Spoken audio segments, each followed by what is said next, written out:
Humanity's greatest question. Which infection biome is objectively the best? Is it the Corruption, the Crimson, or the Hallow? There's only one way to find out. Obviously, by comparing every single detail about each one and creating an arbitrary point system. Before that, there's some background information. So I've actually made this video before, but I was only comparing Corruption and Crimson. I'll link that video in the description. Somehow, that video is my most popular video, so there's no harm in a sequel. Also, the original was missing some details and could be improved upon as a video in general. Alright, on to the actual topic now. If somehow you've made it this far and don't know what I'm talking about, you're either asleep on autoplay or a devoted fan of my incredibly successful multi-million subscriber YouTube channel. What we're talking about here is Terraria, and the Corruption, Crimson, and Hallow are infective biomes in Terraria that share similar characteristics and spread throughout your world uncontrollably.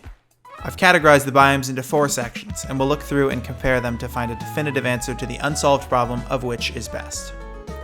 The categories are items, enemies, bosses, and environment. Of course, each biome differs based on whether you're in pre-hard mode or hard mode, and all 3 can spread to create merged biomes with tundras and deserts. Now we begin. This may be a tedious process, but it must be done. As I mentioned, I will be using a meaningless point system that I will make up for each category. You want to know how it works? Me too. First off is items. This will probably be the longest section. The Corruption and Crimson both feature a breakable item used to summon that biome's boss, both of which drop 5 items. The Corruption has shadow orbs, which are glowing purple spheres hidden in its chasms. First, they drop the melee weapon Ball o' Hurt, a flail. Next is the musket, known for high damage and slow fire rate. After that is the Vile Thorn, a magic weapon made useful by its ability to go through blocks. Next is the Band of Star Power, which provides an extra mana star. The last item is a light pet, the aptly named Shadow Orb. The Crimson variant of this is the Crimson Heart, which drops the same variety of things, 1 weapon each for melee, ranged, and magic, in addition to an accessory and a light pet. The melee weapon dropped is the Rotted Fork, a black and red spear. It is followed by the Undertaker, a gun with lower damage but higher fire rate when compared with the musket. Next is the magic drop, a very unique item known as the Crimson Rod, which spawns a damaging rain cloud in a similar fashion to the hard mode Nimbus Rod. The accessory is the Panic Necklace, which increases your speed when damaged. Last comes the Crimson Heart, another light pet resembling a bleeding heart that bounces around. Okay, quick summary. I don't really prefer flails or spears in general, but early on a flail such as the Ball o' Hurt can deal with more enemies at one time and is thus a better choice over the Rotted Fork. The musket's damage makes up for its slow fire rate, placing it above the Undertaker. The Vile Thorn not only pierces, but goes through blocks as well, whereas the Crimson Rod does not do close to enough damage to give it any worth. Although the Band of Star Power provides a helpful boost in mana, the Panic Necklace is much more helpful for getting out of a tricky situation. Finally, the Crimson Heart is absolutely disgusting, not to mention its inability to go through walls like the Shadow Orb. So, in summary of the previous summary, 4 of the 5 items are better in the Corruption, winning it one of many possible small victories. As we continue, you will find that the comparison of these 3 biomes is often unfair, because the Hallow is found strictly in hard mode, sometimes differing greatly when compared to the other 2. One area in which it is easy to compare them, however, is the subject of mimics. All 3 biomes feature a unique mimic found only in hard mode, all dropping at least 4 different items. These mimics respond by placing a key of light or night into a chest. Light for Hallow, night for Corruption or Crimson, based on the world. The Corruption Mimic drops 5 items, the first of which is a melee weapon called the Chain Guillotines, an extremely fast flail. Next is the ranged dart rifle with its medium fire rate, followed by the Clinger Staff, which spawns a wall of cursed flames. After that is the grappling hook, known as the Worm Hook, followed by the final item, which is the enemy-repelling Putrid Scent accessory. The Crimson Mimic features very similar drops to its Corruption variant, starting with the Fetid Bognox, not sure if I pronounced that correctly, a set of close-range claws. Instead of the dart rifle, it features a dart pistol with faster fire rate. The magic item is the Life Drain, which just so happens to drain the life of nearby enemies. The Crimson Mimic features a nearly identical grappling hook to the Worm Hook called the Tendon Hook. Finally, the Flesh Knuckles are an accessory boasting a defense boost and increased aggro. The Hallowed Mimic also has similar drops, but lacks an accessory. Its melee weapon is the Flying Knife, which follows your cursor. The range drop is the famous, sadly nerfed Daedalus Stormbow, which rains arrows down from the sky. The Crystal Vile Shard is essentially a direct upgrade to the aforementioned Vile Thorn, and the Illuminant Hook is another similar grappling hook. The best melee weapon is the Chain Guillotines for its range and speed, followed by the Fetid Bognox in second. Even after the nerf, the Daedalus Stormbow is a unique and powerful weapon, and I prefer the dart rifle to the pistol after that. The Life Drain and Clinger Staff are very situational, making my choice for magic the Crystal Violet Shard, with the life drain landing in second place. The stats of the 3 grappling hooks are literally identical, basing their rankings only off looks. I prefer the Illuminant hook as it isn't constructed of flesh or decay. After that, I prefer the Worm hook. For accessories, the Flesh Knuckles are much more useful by themselves, even accounting for the increased enemy aggro. There are other ways to accomplish less enemy aggro than spending an entire slot on the Putrid Scent.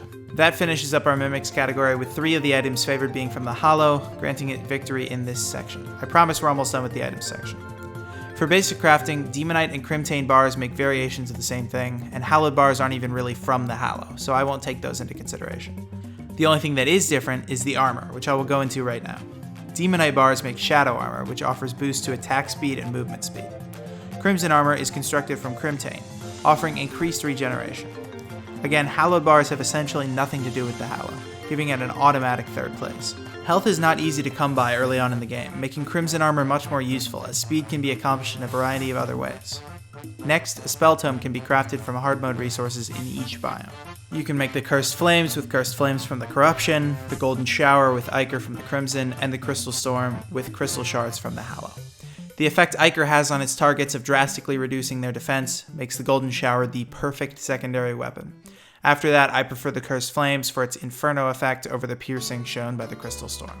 Additionally, a weapon can be obtained through fishing in each biome. In the Corruption, you can fish up the Toxicarp, which blows poisonous bubbles at enemies. The Crimson produces a sword called the Blade Tongue that shoots Ichor projectiles, and the Hallow offers the Crystal Serpent, which shoots exploding magic projectiles. I prefer the Blade Tongue with the classic sword and projectile model, followed by the Crystal Serpent because the Toxicarp is hard to use at long range. Next up, when playing in Expert Mode or higher, all bosses drop a unique item, usually an accessory. The Corruption's boss drops the Worm Scarf, which reduces damage taken by 17%, which is a significant chunk, making it useful for an entire playthrough. The Crimson's boss drops the Brain of Confusion, which gives a small chance to dodge and confuse enemies. The Hallow's 2 bosses drop the Volatile Gelatin and the Soaring Insignia. The Gelatin shoots bathwater at nearby enemies or whatever, and the Insignia allows the player to fly infinitely with whatever flying item they have. Obviously the Crimson one sucks, and the Soaring Insignia is very good, but not always useful when you can maneuver fine with limited flight. This makes the Worm Scarf the best for expert items. Lastly, most major biomes in the game feature a biome chest found in the dungeon containing a specific weapon. This includes all 3 of the biomes we're talking about today. The Corruption's item is the Scourge of the Corruptor, which fires a barrage of tiny Eater of Souls that bounce around. The Vampire Knives are found in the Crimson chest, stealing life from any enemies its projectiles hit. Finally, the Hallowed chest contains the Rainbow Gun, which, you guessed it, shoots rainbows. My favorite is easily the Vampire Knives, followed by the Rainbow Gun for its range and piercing ability. I think that's pretty much all we need to cover for the items section. Only 3 more to go. They will hopefully all be shorter than this one. Next up is enemies. For the most part, these 3 biomes feature several enemies that are functionally identical and don't need to be considered, as they are all the same. I've already mentioned Mimics, and when one of these biomes infects a desert or a tundra, variations of mummies, lamias, ghouls, sand sharks, and pigrons appear. The Hallow does not have all of these, but it barely makes a difference. For actual unique enemies, the 3 biomes all sport several types of inhabitants. The Corruption and Crimson of course exist before hard mode and thus have more enemies. The Corruption's primary enemy in pre-hard mode is the Eater of Souls, which is a flying thingy. It also has Devourers, which are large tunneling worms. Once in hard mode, the Corruption gains Corruptors, which are just harder versions of Eaters of Souls. Devourers are replaced by the similar World Feeder. Corrupt Slimes and Slimers are also added, which are a local slime and a flying version of it, respectively. The Cursed Hammer is a floating hammer that spins and lunges at you. The last enemy for the Corruption is the Clinger, useful for getting Cursed Flames. In pre-hard mode, the Crimson primarily features 3 enemies. The most common is the Face Monster, similar to a zombie.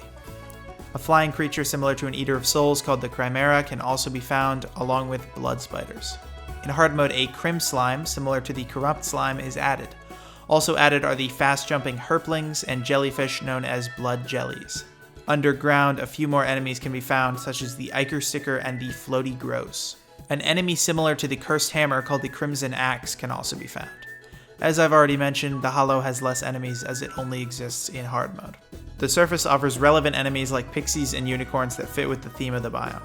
Small floating creatures called gastropods can also be found, along with the vibrant rainbow slime. When venturing underground, there are several other creatures including variants such as Illuminate Slimes and Bats, as well as the Enchanted Sword, which acts like the Cursed Hammer or Crimson Axe. The final enemy is the Chaos Elemental, a teleporting pink figure that chases the player. I guess we'll compare the surface of each biome first. The Corruption has very little variety, especially in pre-hard mode, featuring only harder versions of its 1 or 2 enemies, in addition to a slime. The Crimson has a very similar set, but offers more variety in pre-hard mode and introduces new ideas in hard mode like Herpling. That means the best is the Hallow because its enemies are very unique and fit the biome the most thematically. Also, how can you not choose the Rainbow Slime? I mean, look at it. When moving underground, all 3 feature a floating spinny weapon enemy, but are unique after that. The Hallow's slimes, bats, and elementals are interesting, but are all very similar to other standard enemies, placing it in second.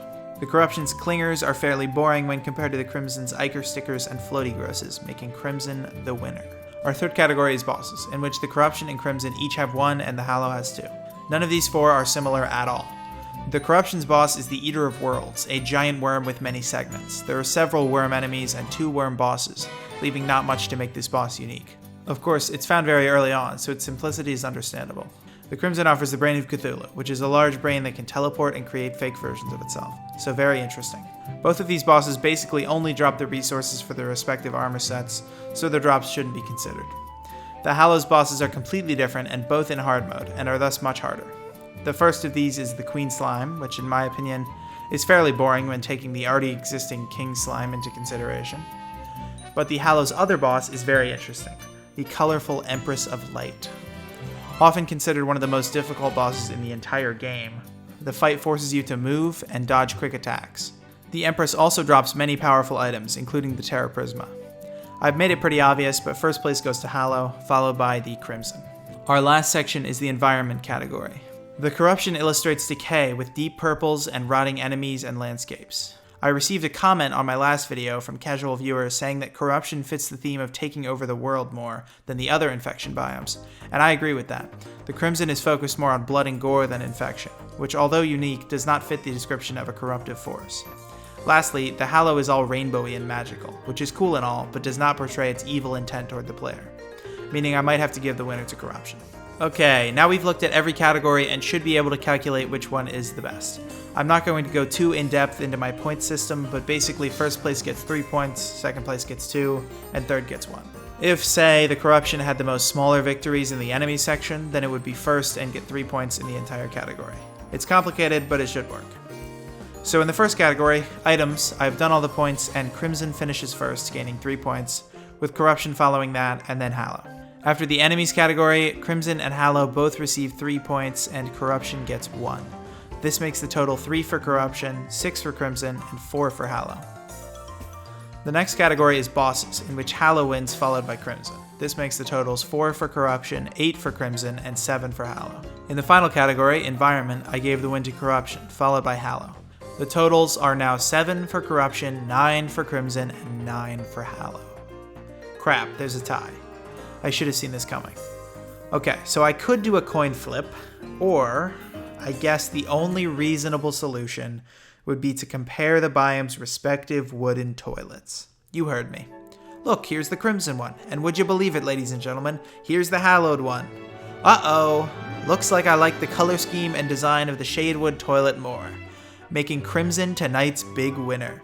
Same conclusion as the last video, sucks for you Corruption fans. Thank you for sitting through all of that, and if you're still here, why not check out the rest of my videos? I don't really post Terraria content that often, I mostly play a variety of games, although I am planning to return to making reviews, and maybe do some of movies and TV shows soon as well. Alright, well, that's all. Farewell. Hey, it's me again. I've been looking back through this video and the older video that I made, and this one feels very scripted and very, rigid, so sorry about that, I guess. It's not that bad, but it's, the original might be a little better, which is crazy. But also the original, you can barely hear what I'm saying. The quality of the video is terrible, and the footage isn't even related to what I'm saying. So hopefully this one will turn out a little better. You should be able to actually hear what I'm saying. So yeah, bye for real this time.